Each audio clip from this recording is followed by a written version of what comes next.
வணக்கம் நேயர்களே, நாம் இப்போது கோயிலை சுற்றி பார்த்துட்டு வந்துட்டு இருக்கும்போது பார்த்திங்கன்னா கோபுரம் வந்து இந்த பக்கம் நல்லா பார்க்குறதுக்கு தெரிஞ்சுது.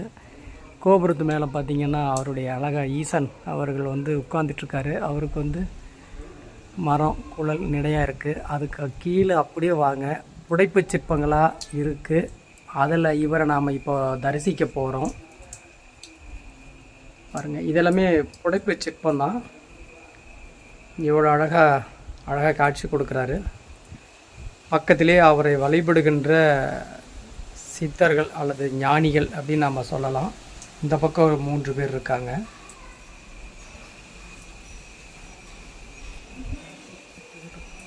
அதுக்கு அடுத்ததாக இந்த பக்கம் ஒரு 3 பேர் இவரை வழிபட்டுருக்காங்க. இது எல்லாமே புடைப்பு சிற்பங்களாக இருக்குது. இதுக்கு பார்த்திங்கன்னா இப்போ இது பக்கம்லாம் டைல்ஸ் போட்டிருக்காங்க. இதெல்லாம் டைல்ஸு தான். ஆனால் அது பாறைக்கு மேலே இன்னும் கொஞ்சம் பாதுகாப்பாக இருக்கட்டும் அப்படின்னு தான் இதை பண்ணியிருப்பாங்கன்னு நாங்கள் நினைக்கிறோம்.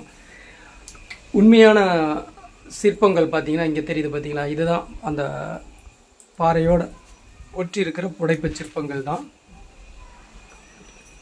சொல்லுங்கள். இதுதான் இப்போது இவர் உங்களுக்கு யாருன்னு தெரியுதுங்களா? இந்த தோற்றத்தில் இருக்கும்போது இவருக்கு என்ன பேர் அப்படின்னு யாருக்கெல்லாம் தெரியும் அப்படிங்கிறத இந்த பதிவுக்கு கீழே கமெண்ட் பண்ணுங்கள். இப்போ நான் இந்த போட்டுட்ருக்கிற இந்த கோயில் யாருக்காவது இப்போ நான் போட்டிருக்கிற இந்த பதிவை பார்த்தா நீங்கள் இந்த கோயிலுக்கு வந்திருக்கீங்களா, உங்களுக்கு அடையாளம் தெரியுதா அப்படிங்கிறத பார்த்துட்டு எங்களுக்கு இந்த பதிவுக்கு கீழே கமெண்ட் பண்ணுங்கள். எல்லாமே புடைப்பு சிற்பம் தாங்க. இங்கே பார்த்தீங்கன்னா நல்லா தெரியும், இவ்வளோ அழகாக புடைப்பு சிற்பங்கள்லாம் இருக்குது. இதெல்லாம் கொஞ்சம் பாருங்கள், தெளிவாக நம்ம இதை பார்க்கணும். இந்த பதிவுகள்லாம்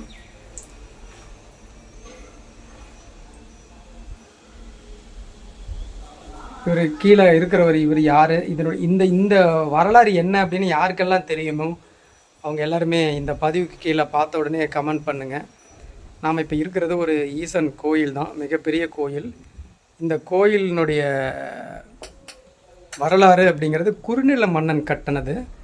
குறுநில மன்னன் கட்டின இந்த பகுதியை குறுநில மன்னர்கள் ஆட்சி செய்தது இந்த கோட்டை. இந்த கோட்டையினுடைய சுற்றளவு மட்டும் பார்த்திங்கன்னா, அதான் முன்னாடியே போன பதிவில் சொன்ன மாதிரி ஏறத்தாழ 64, 67 அல்லது 70 ஏக்கர் அளவு பரப்பளவு கொண்ட ஒரு மிகப்பெரிய ஒரு கோட்டையாக இருந்திருக்கு. ஆனால் இப்போ இது எல்லாமே ஊர்களாக இருக்குது. வாங்க அடுத்த பதிவில் சந்திப்போம்.